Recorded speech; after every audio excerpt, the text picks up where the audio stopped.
I need a haircut so badly. Hello everyone, my name is Jason. I am an ISFP. You are watching my ISFP journey. Thank you so much for watching. I am going to talk about in this video why I love the INFP. Now, if you've watched my other videos, you might think, well, of course he loves the INFP. He's married to one. True, I have been married to an INFP for, I keep saying 23 years. It'll be our 23rd anniversary in August of this year. And so we're in May now. So it's almost 23 years. My oldest son is an INFP. And the man who was pretty much my best friend, or one of my very, very closest friends for, 10 plus years, is an INFP. I don't get to see him much anymore. We used to work together and go to church together, and neither of those things are true anymore, so I don't see him much. But he is an INFP. So why do I love INFPs? Well, I'm going to kind of take a look at this a little bit from a cognitive function standpoint. So I'm going to start right at the top. Introverted feeling. So INFPs and ISFPs both have introverted feeling as their hero function, their lead function, their first function, whatever you want to call it. And that comes out in both of us in the idea that, or in the reality that we both sort of value things and we value them based on our own judgments, our own decisions. When we value things, we value them very strongly. We don't need your approval. We don't need the group's approval, anybody's real approval for us to hold something to a high value. And that can be a belief system. It can be, it could be something as simple as, I like this shirt, it could be whatever. But we value what we value. We may know why, or at least we may feel very strongly why we value these things, but we don't necessarily need to explain it, and we don't really get too pushed around by the value judgments of the group. So one of the reasons why I love INFPs is that I think they actually do this, I don't want to say better, they do it differently than ISFPs do. So for me, my value judgments are, they're internal, right? Introverted feeling. I make these value judgments. I hold on to them very tightly, but I don't necessarily need to defend them. I mean, I have at times felt a desire to defend them or to argue over them or to debate or whatever you want to say. But to a large degree, I can internalize them, make them mine, hold them extremely strongly, but be quiet about it and just sort of be okay with that. In my experience, most INFPs are not quite as willing to bury it and just say, well, this is mine, you can agree or disagree, whatever. INFPs a lot of times are so devoted to their introverted feeling value judgments that they're willing to stand on them. They're willing to take a stand for them. Now, not everything in the world is worth taking a stand on. I always talk with my kids, I'm like, some hills are not worth dying on. In other words, there are some things you don't need to fight over. You don't need to argue over. Just, keep it to yourself. It's no big deal. But the reality is there are some hills that are worth dying for or dying on, whatever. There are some causes that are really worth fighting for. As an ISFP, I don't think that I'm very quick to do that. I think that I'm much more quick to just kind of go into a shell and say, well, I've got my value judgments and I'm just going to hold them right here. And I don't really care if you like them or not.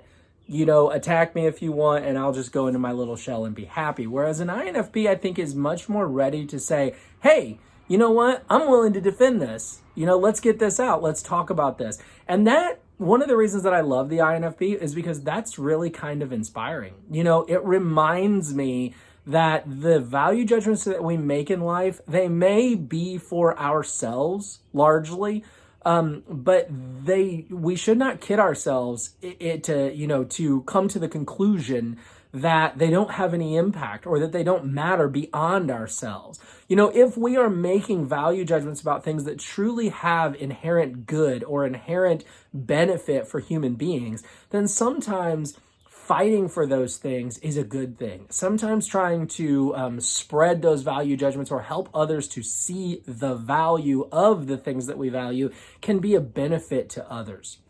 And that really takes me into, I think, a significant difference between, I'm going to say, the SENI aspects of being an ISFP versus the NESI aspects of being an INFP.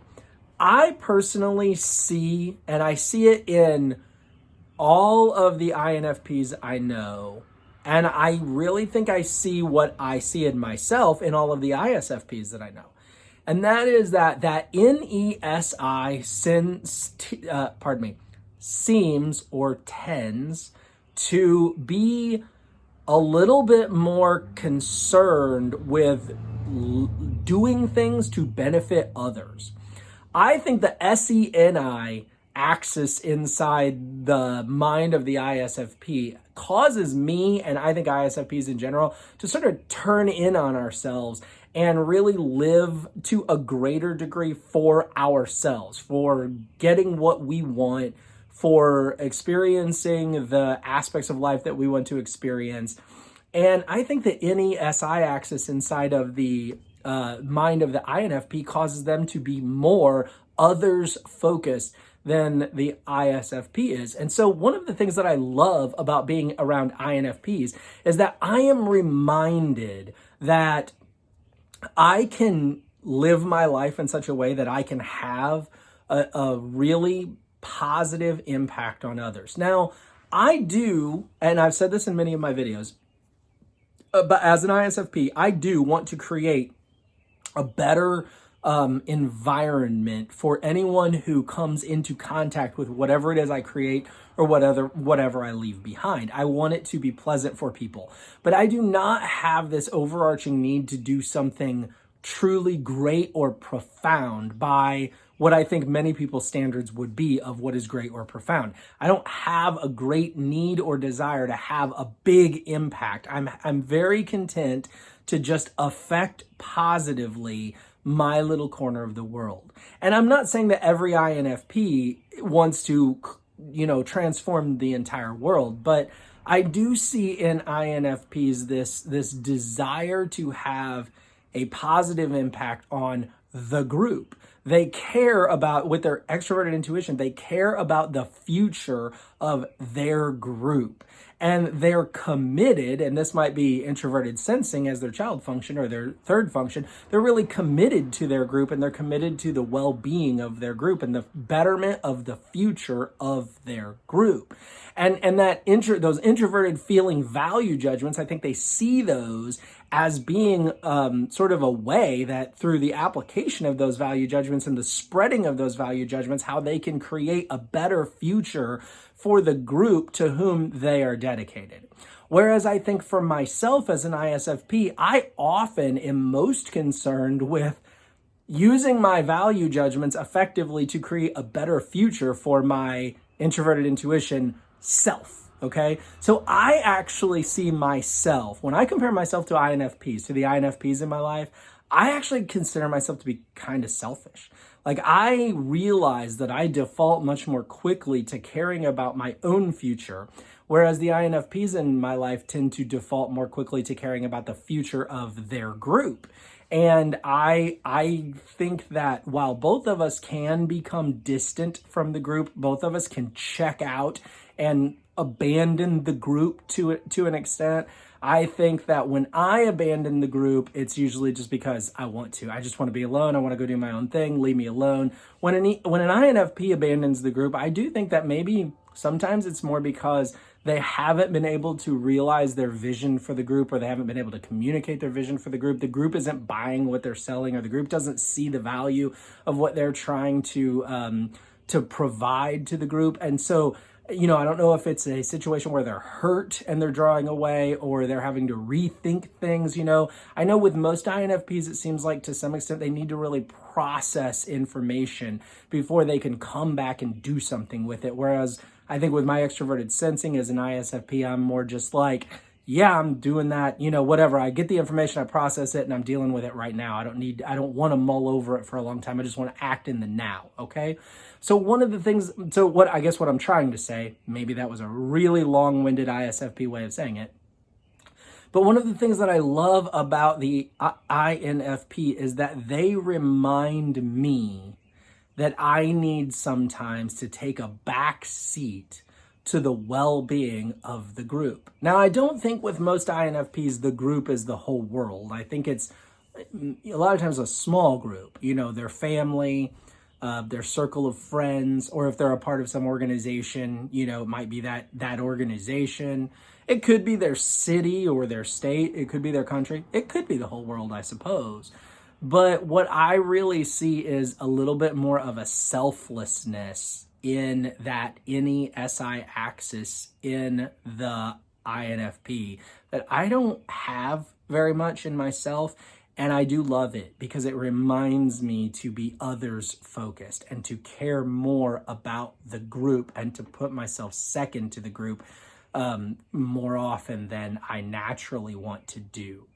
Another interesting thing, I think, is the way that our inferior functions play out. We both have extroverted thinking inferior, but in my experience, the extroverted thinking inferior does not come out in the INFPs in sort of the anger or rage ways that it sometimes comes out in myself. Maybe it's there. Maybe they're burying it and I haven't seen it. I'm not sure. I mean, certainly INFPs can rage. Anybody can rage, right? Anybody can become angry and allow their emotions and their anger to overtake them and then behave badly because of it. Anybody can do that. But I don't think that extroverted thinking inferior rage comes out in the INFP to the degree or as often as it does in the ISFP. Maybe that's just my own experience. So if you're an INFP and you disagree with that, by all means, please leave that in comments. But I love the INFP because they make me more solid. They remind me to be more solid and firm in my value judgments, to stand firm for them, and that it's worth standing for at times. It's worth taking a stand in this world for the things that we believe.